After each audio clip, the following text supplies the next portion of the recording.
आसाकुसा टेम्पलबाट निस्केर हामी चाहिँ लाग्यौँ टोकियो स्काई ट्रीतिर। आसाकुसा टेम्पलबाट निस्किने साइडमा चाहिँ यो माचा फ्लेभरको चक्लेटहरू पाउने पसल थियो। ट्राई गरेको, मलाई चाहिँ त्यति साह्रो वाउ लागेन है। माचा फ्लेभर मनपर्ने मान्छेलाई चाहिँ मिठो लाग्न सक्छ। अनि यो समुद्रको पानी हेर्नु न, कति राम्रो, कति निलो है। हामी चाहिँ आसाकुसा टेम्पलबाट टोकियो स्काई ट्रीसँग हिँड्दै जान लागिरहेको थियौँ। बिचमा एउटा पुल थियो है।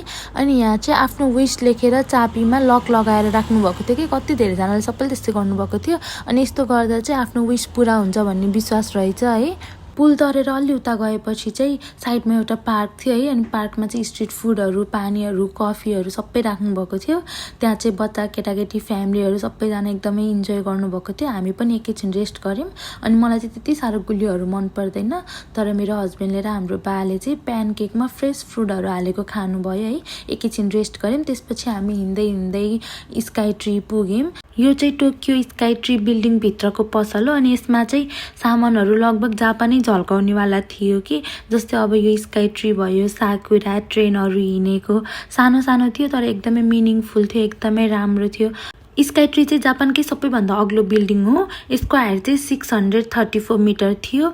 यो माथि चढ्नको लागि चाहिँ टिकट काट्नुपर्ने रहेछ। टोकियोको मेन टुरिस्ट स्पोट भएको भएर होला यहाँ चाहिँ एकदमै क्राउड थियो, एकदमै भिड थियो। अनि हामी चाहिँ एकैछिन लाइन बसेपछि मात्रै टिकट काट्ने पालो आयो।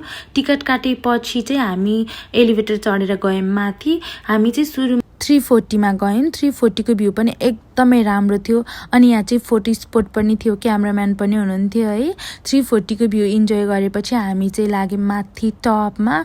टपको भ्यूको त के कुरा गर्नु, ओ माई गड, यति राम्रो थियो है। यो क्यामेराले जस्टिस नै गरेको छैन कि, मैले एक्सप्लेन नै गर्न सकिरहेको होइन कि कस्तो थियो भनेर।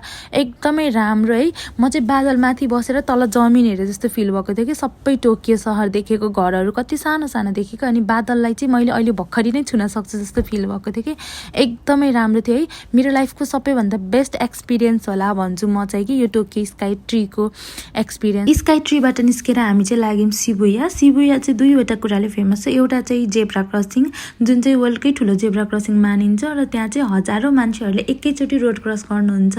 र अर्को हो हाचीको। हाचीको चाहिँ एउटा डग हो र उसको मालिक चाहिँ एउटा युनिभर्सिटीको टिचर हुनुहुन्थ्यो। टिचर कलेज जाँदा सधैँ शिबुया स्टेसनसँग छोड्न आउने र घर फर्कदा लिन आउने गर्थ्यो। एक दिन टिचरको कलेजमा मृत्यु हुन्छ र हाचीको चाहिँ सधैँ चाहिँ आफ्नो मालिकलाई लिन शिबुया स्टेसन आउँछ। मालिक फर्केर नआएपछि आफ्नो मालिकको प्रतीक्षामा 10 वर्ष शिबुया स्टेसनमा पर्खेर बस्छ र पछि उसको मृत्यु हुन्छ। उसको लोयालिटी, आफ्नो मालिक प्रतिको माया देखेर उसको सम्झनामा एउटा शालिग बनाएको छ, त्यो चाहिँ अहिले एकदमै फेमस छ।